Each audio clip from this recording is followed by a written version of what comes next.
Bonjour à tous et bienvenue sur Learning French from Podcast, l'endroit idéal pour apprendre le français facilement et avec plaisir. Salut tout le monde, je suis Arthur et voici ma collègue Sophie. Nous sommes ravis de vous retrouver aujourd'hui pour un nouvel épisode. Merci Arthur. Aujourd'hui, nous avons préparé un épisode fraîchement pour vous tous. L'ambiance ici dans notre studio est très chaleureuse. Oui, c'est vrai Sophie. Tout est décoré et l'atmosphère est encore magique. Dis-moi, comment te sens-tu aujourd'hui? Tu as l'air fatigué. Je vais bien, merci Arthur. Mais oui, je suis un peu fatiguée. C'est une bonne fatigue après les fêtes de Noël qui viennent de passer. Absolument. Les fêtes de fin d'année nous ont tous bien occupés. Aujourd'hui, nous allons parler d'un sujet parfait pour cette période. Exact. Notre thème du jour est simple mais important. Comment était votre Noël? Nous allons utiliser le passé pour raconter nos histoires personnelles. Le passé composé et l'imparfait sont essentiels pour raconter ce qu'on a fait. C'est une excellente occasion de pratiquer ces temps verbaux ensemble. Nos auditeurs vont apprendre beaucoup de vocabulaire utile aujourd'hui. Mais avant de commencer, nous avons quelque chose d'important à vous demander à tous. Oui, c'est très important pour nous. Si vous appréciez notre contenu, pensez à vous abonner à Learning French from Podcast en cliquant sur le bouton. Et n'oubliez pas de mettre un like si cet épisode vous plaît. Chaque like nous aide énormément à continuer notre travail et à créer plus de contenu. Vous pouvez aussi partager cet épisode avec vos amis qui apprennent le français. Plus nous sommes nombreux, plus c'est amusant pour tout le monde ici. Merci beaucoup à tous pour votre soutien incroyable. Maintenant, commençons nos histoires de Noël. Arthur, raconte-moi comment s'est passé ton Noël cette année. Mon Noël était vraiment merveilleux, Sophie. J'ai passé les fêtes en famille, dans la maison de mes parents à la campagne. C'était très agréable et reposant. La campagne, c'est magnifique. Est-ce que c'était loin de chez toi? Tu as dû prendre la voiture pour y aller, non? Oui, exactement. J'ai conduit pendant environ 2 heures et demie pour arriver là-bas. Il y avait beaucoup de circulation sur l'autoroute malheureusement. 2 heures et demie, c'est long. Tous les Français prenaient la route en même temps. Mais tu as fini par arriver sain et sauf. Oui, heureusement. J'ai écouté de la musique et un podcast pendant le trajet. Ça m'a aidé à rester de bonne humeur malgré les embouteillages. C'est une bonne idée. La musique rend les trajets plus agréables. Donc, tu es arrivé chez tes parents. Qui était là pour t'accueillir? Toute ma famille était présente. Mes parents, ma sœur, mon frère et même ma grand-mère. La maison était pleine de vie et de rire ce jour-là. Une maison pleine, c'est le vrai esprit de Noël. Qu'avez-vous fait en premier quand tu es arrivé? Vous avez commencé à cuisiner tout de suite? Non, d'abord nous avons pris le temps de discuter tous ensemble.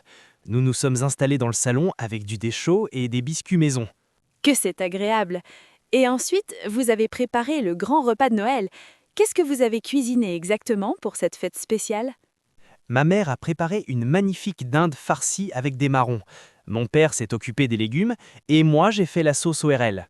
Une dinde farcie, c'est délicieux et très traditionnel pour Noël en France. Tu as aidé beaucoup dans la cuisine alors, c'est bien Arthur. Oui, j'ai épluché les pommes de terre aussi. Il y en avait beaucoup. Mes mains étaient fatiguées mais le résultat en valait vraiment la peine. Les pommes de terre, c'est toujours beaucoup de travail à préparer. Vous avez servi une purée crémeuse avec la dinde, je suppose. Exactement. Ma grand-mère a préparé sa fameuse purée avec du beurre et de la crème. C'était onctueux et délicieux comme toujours chez elle. Ah, j'adore la purée maison. Quels autres accompagnements aviez-vous sur la table?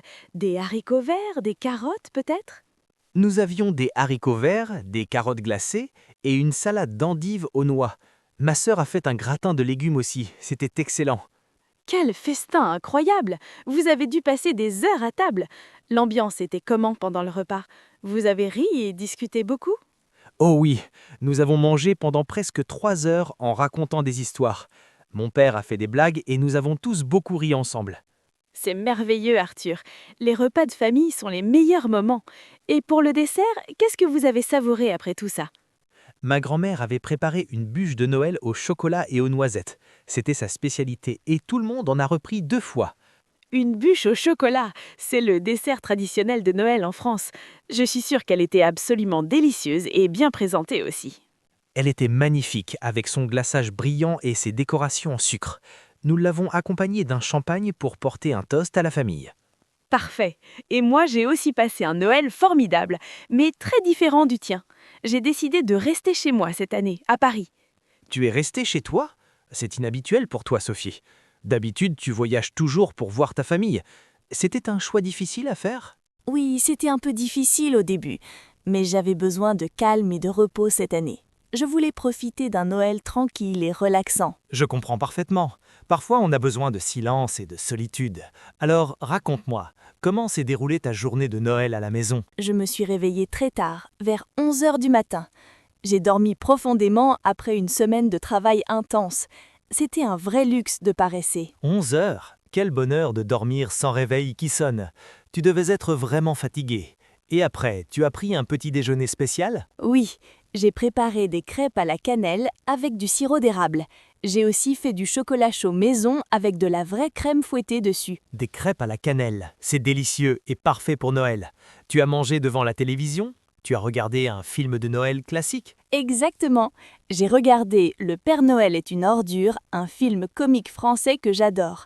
J'ai ri toute seule dans mon salon pendant 2 heures. C'est un excellent choix de film. C'est une comédie culte en France. Et après le film, tu as fait quoi? Tu t'es promené dehors? Non, il faisait trop froid dehors. J'ai lu un livre près de la fenêtre avec une couverture chaude. J'ai bu du thé à la menthe en regardant la neige tomber. Ça semble très paisible et agréable. Lire près de la fenêtre en hiver, c'est merveilleux. Tu as cuisiné un repas de Noël quand même? Oui, mais quelque chose de simple. J'ai rôti un petit poulet avec des herbes de Provence. J'ai fait aussi des pommes de terre au four avec du romarin. Un poulet rôti, c'est parfait pour une personne seule. C'est moins de travail qu'une dinde. Tu as mis une belle table pour dîner quand même? Oui, j'ai mis une nappe rouge avec des bougies dorées. J'ai aussi mis de la musique classique. Je voulais créer une ambiance festive même toute seule. C'est une belle attention pour soi-même. Il faut se faire plaisir. Et le dessert? Tu as mangé quelque chose de spécial et sucré? J'avais acheté une petite tarte aux pommes dans ma boulangerie préférée. Je l'ai réchauffée et servie avec une boule de glace à la vanille de Madagascar. Tarte chaude et glace froide, c'est la combinaison parfaite. Dis-moi Sophie, tu as reçu des cadeaux malgré tout? Quelqu'un t'a envoyé quelque chose? Oui, mes parents m'ont envoyé un colis avec une belle écharpe en cachemire rose. Ma meilleure amie m'a offert un coffret de thé du monde entier. Une écharpe en cachemire, c'est un cadeau élégant et pratique pour l'hiver. Et toi, tu as envoyé des cadeaux à ta famille et tes amis? Bien sûr, j'avais envoyé mes cadeaux une semaine avant Noël par la poste. J'ai offert des livres et des chocolats artisanaux à tous mes proches. C'est généreux de ta part. Offrir est aussi important que recevoir à Noël. Parlons maintenant des décorations. Tu avais un sapin chez toi? Oui, j'avais un petit sapin artificiel sur ma table basse. Je l'ai décoré avec des guirlandes argentées et des boules bleues. Il était vraiment joli et scintillant. Les décorations bleues et argentées sont très élégantes et modernes. Chez mes parents, nous avions un immense sapin naturel qui sentait bon le pin. Un sapin naturel, c'est magique avec son parfum. Vous l'avez décoré tous ensemble? C'est toujours un moment spécial en famille, cette activité. Oui, nous avons passé tout un après-midi à le décorer. Nous avons mis des lumières blanches, des boules rouges et une grande étoile dorée au sommet. C'est magnifique. Les couleurs traditionnelles, rouge et or, sont classiques pour Noël. Et après le dîner, vous avez fait quoi? Vous avez ouvert les cadeaux? Oui, nous avons ouvert les cadeaux au pied du sapin. C'était très émouvant de voir tout le monde heureux. Mon frère a adoré son cadeau, une montre connectée. Les montres connectées sont très populaires maintenant. Et toi, qu'est-ce que tu as reçu? Quelque chose que tu voulais depuis longtemps, peut-être? Ma sœur m'a offert un nouveau casque audio sans fil. J'en rêvais depuis mois. La qualité du son est incroyable. Je l'utilise tous les jours maintenant. Quel beau cadeau pratique! Et après les cadeaux, vous avez joué à des jeux? Les jeux de société sont typiques des fêtes de famille. Absolument. Nous avons joué à Scrabble et à Trivial Pursuit pendant des heures. Ma grand-mère a gagné à Scrabble. Elle est vraiment imbattable à ce jeu. Les grand-mères gagnent toujours. Elles ont beaucoup de vocabulaire et d'expérience. Vous devez avoir bien ri ensemble pendant les parties de jeu. Oui, nous avons ri aux éclats. Mon frère faisait des blagues tout le temps.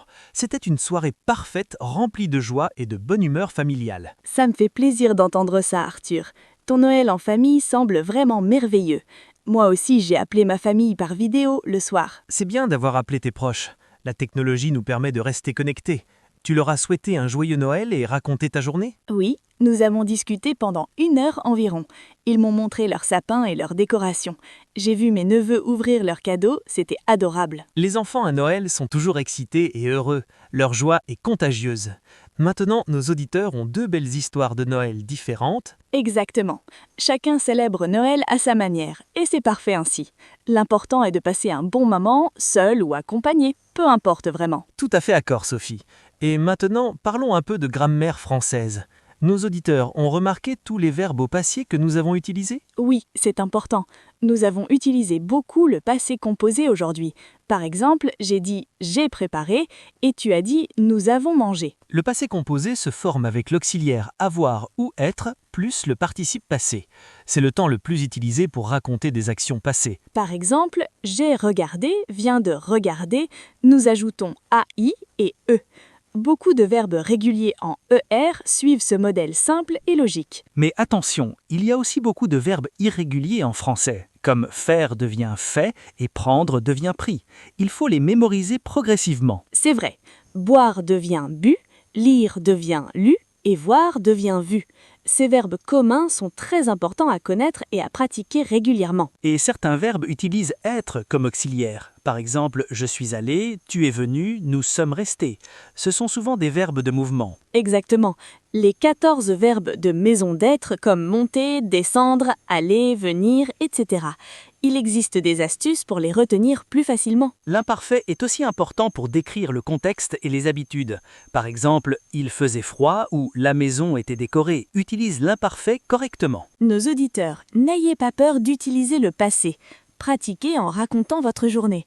Dites « Aujourd'hui, j'ai mangé »,« Hier, j'ai travaillé ». C'est la meilleure façon d'apprendre. Plus vous pratiquez, plus ça devient naturel et automatique. Racontez vos histoires à vos amis francophones ou même à vous-même devant le miroir. Excellent conseil, Arthur.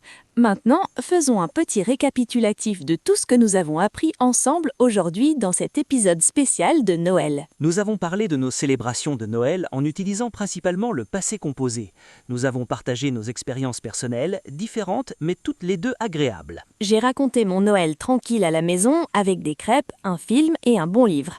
Arthur a raconté son Noël familial avec magin, repas, cadeaux et jeux ensemble. Nous avons appris du vocabulaire important, la dinde, le poulet rôti, la bûche de Noël, aussi les verbes cuisiner, préparer, décorer, offrir, recevoir et bien d'autres mots utiles. Et nous avons rédigé la formation du passé composé avec avoir et être. C'est essentiel pour raconter des histoires et des événements passés en français correctement. Parfait, Sophie. Maintenant, chers auditeurs, nous avons une question très importante pour vous tous. Nous aimerions vraiment connaître vos histoires de Noël personnelles. Oui, dans les commentaires ci-dessous, racontez-nous votre Noël. Qu'avez-vous mangé? Qui avez-vous vu? Qu'avez-vous fait? Utilisez le passé composé, c'est l'occasion de pratiquer. Écrivez en français, ne vous inquiétez pas des erreurs, l'important c'est d'essayer. Nous lisons tous les commentaires avec plaisir et nous répondons souvent aux questions des auditeurs. Et n'oubliez surtout pas de vous abonner à Learning French from Podcast. Cliquez sur le bouton rouge d'abonnement pour ne rater aucun de nos prochains épisodes intéressants. Mettez un like si vous avez apprécié cet épisode aujourd'hui. Partagez aussi cette vidéo avec vos amis qui apprennent le français ou qui veulent commencer à apprendre. Chaque like, chaque partage, chaque commentaire nous aide énormément. Cela nous motive à continuer et à créer toujours plus de contenu de qualité pour vous. Merci infiniment à tous pour votre fidélité et votre soutien constant.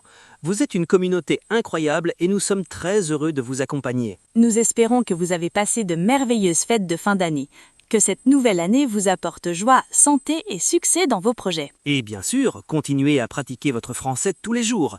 Même quelques minutes par jour font une vraie différence. La régularité est la clé du succès. On se retrouve très bientôt pour un nouvel épisode passionnant de Learning French from Podcast. D'ici là, prenez soin de vous et continuez à apprendre le français. Au revoir tout le monde, à très bientôt et bonne continuation dans votre apprentissage du français. Salut à tous, à la prochaine fois.